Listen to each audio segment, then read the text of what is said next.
Hello and welcome to KT class. Dear students, today we are going to discuss about trigonometry. Today we will discuss this topic a little.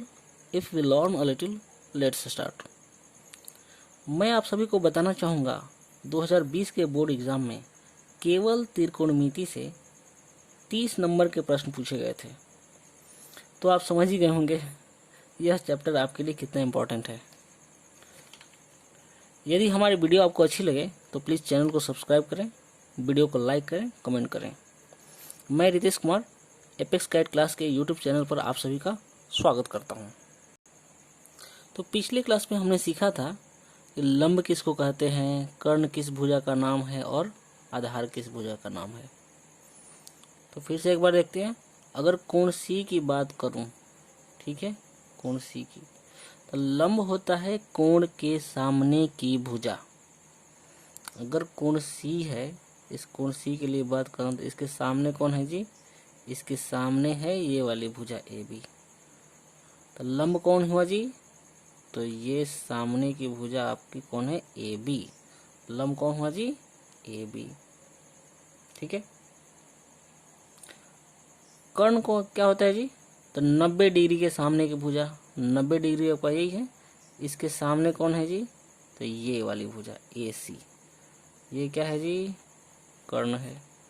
कर्ण क्या है जी? ए सी। कर्ण बराबर ए सी। कर्ण 90 degree के सामने की भुजा। ठीक है। आधार किसको बोलेंगे जी? तो आधार जो बच गया, ये लंब हुआ, ये कर्ण हो, तो बचा ये ना जी। तो जो बचा इसको बोलते हैं आधार। ठीक है। आधार कौन है जी? B C. आधार बराबर बी सी। ठीक है। तो कोण सी के लिए लंब ये है, कर्ण ये है, आधार ये है। अब कोण सी का जो है लंब और आपका कर्ण का एक अनुपात होगा। कोण सी का लंब और कर्ण का एक अनुपात कुछ आएगा। इसको बोलते हैं साइन। क्या बोलते हैं जी? साइन। और कोण सी के लिए है तो साइन सी। लंब और कर्ण के अनुपात को बोलते हैं साइन सी। कोण सी का आधार और कर्ण का भी तो कुछ अनुपात होगा जी। आधार और कर्ण का कुछ अनुपात होगा। इसको बोलते हैं कॉस। कोण सी के लिए है तो कॉस सी। अच्छा,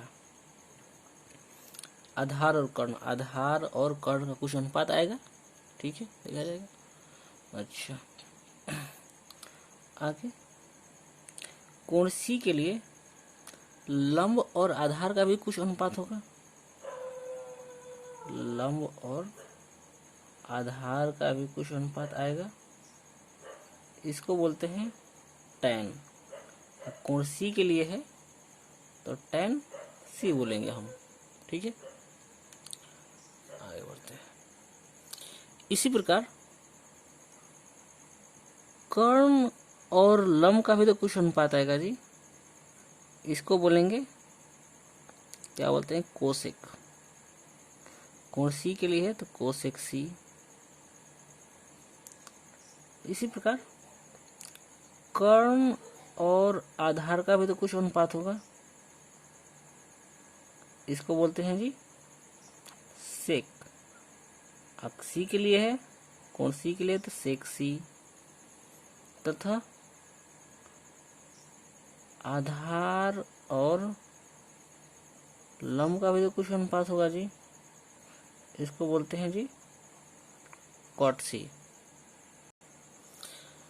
दूसरे तरह से अगर हम समझना चाहें तो देखिए, हमारे पास ये 3 भुजाएं हैं। एक को बोला हमने लंब, एक को बोला आधार और एक को बोला कर्ण। इस तीनों भुजाओं को अनुपात के रूप में अगर लिखा जाए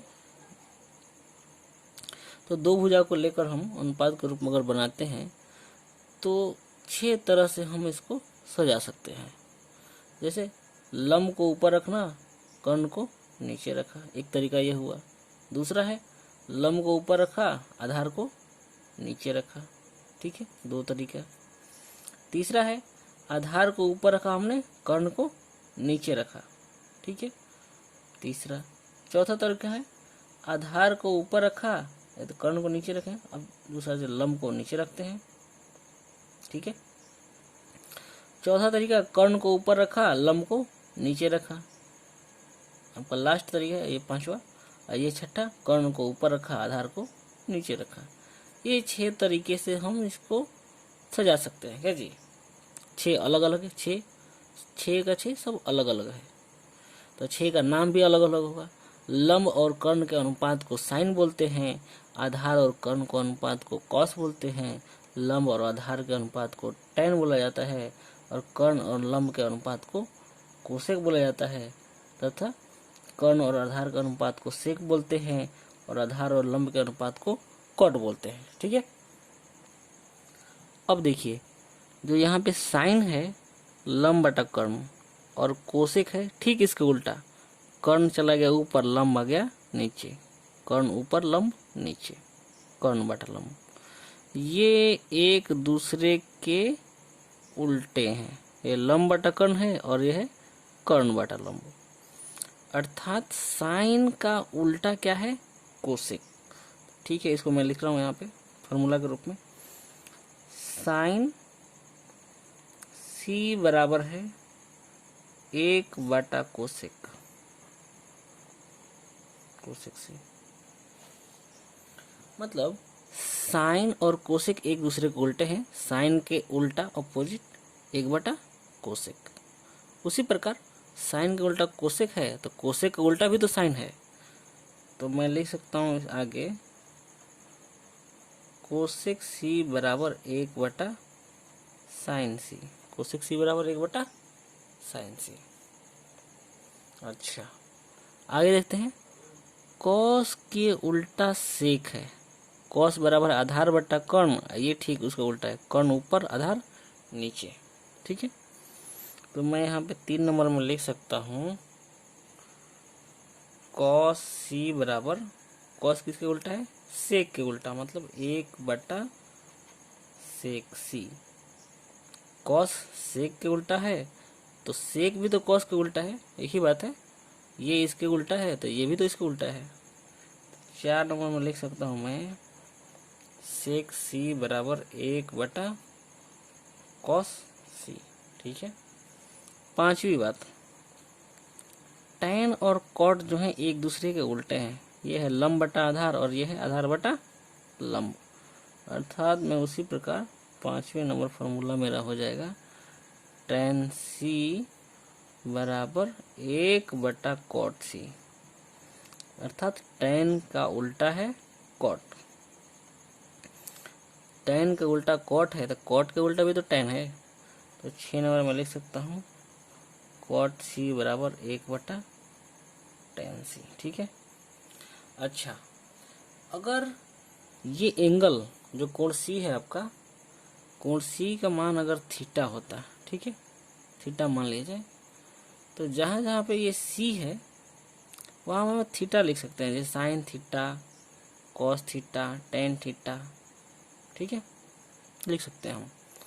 जहाँ जहाँ सी है उसके जब अगर थीटा लिखें तो यहाँ पे साइन थीटा बराबर 1 बटा कोसेक थीटा, कोसेक थीटा बराबर 1 बटा साइन थीटा, कॉस थीटा बराबर 1 बटा सेक थीटा, सेक थीटा बराबर 1 बटा कॉस थीटा, टेन थीटा बराबर 1 बटा कॉट थीटा, कॉट थीटा बराबर 1 बटा टेन थीटा हम लिख सकते हैं, ठीक है। 7वां फॉर्मूला, टेन थीटा बराबर होता है साइन थीटा बटा कॉस थीटा। 8वां नंबर, कॉट थीटा बराबर होता है कॉस थीटा बटा साइन थीटा, ठीक है। अच्छा ये टेन थीटा बराबर साइन थीटा बटा कॉस थीटा ये कैसे होता है जी, तो साबित कर लेते हैं। चलिए टेन थीटा बराबर साइन थीटा बटा कॉस थीटा में साबित करना कितना होता है, लेके चलते हैं, RHS लेके चलते हैं, LHS ला देंगे तो देख लेते हैं। यहाँ पे है साइन थीटा बटा कॉस थीटा, ठीक है। RHS मैंने यहाँ पे लिख दिया। साइन थीटा बराबर क्या होता है जी, लंब बटा कर्ण, और कॉस थीटा बराबर क्या होता है जी, तो ये होता है आधार बटा कर्ण। अब देखिए नीचे वाला से नीचे वाला कट गया, क्या बचा जी, लंब, और नीचे क्या बचा जी, आधार। तो लंब बटा आधार क्या कहलाता है, देखिए लंब बटा आधार को बोलते हैं टेन थीटा। तो साइन थीटा बटा कॉस थीटा बराबर लिख सकते हैं लंब बटा आधार मतलब टेन थीटा, अर्थात टेन थीटा बराबर साइन थीटा बटा कॉस थीटा, टेन थीटा बराबर साइन थीटा बटा। उसी तरह कॉट थीटा बराबर ये साबित कर सकते हैं कि कॉस थीटा बटा साइन थीटा, ठीक है। तो हमारी वीडियो आपको अच्छी लगे तो प्लीज़ चैनल को सब्सक्राइब करें, वीडियो को लाइक करें, कमेंट करें। Thank you very much. एक मिनट, ये आज हमने जितना सारा फार्मूला हमने आज सीखा, ये 8 और ये आपके 6, 8 6 14, 14 के 14 फार्मूले आप जो हैं आप नोट कर लीजिए, इसको याद कर लीजिए, अच्छी तरह से याद कर लीजिए। आगे हम जो प्रश्नावली बनाएंगे, आगे जो भी हम सीखेंगे उसमें ये काम आने वाले हैं। फार्मूला याद रहेगा तभी त्रिकोणमिति का हमारा कोई भी क्वेश्चन बनेगा। बिना फार्मूला के त्रिकोणमिति में एक कदम भी आप नहीं बढ़ सकते हैं। तो ये टोटल का टोटल याद कर लीजिए, ठीक है। Thank you very much.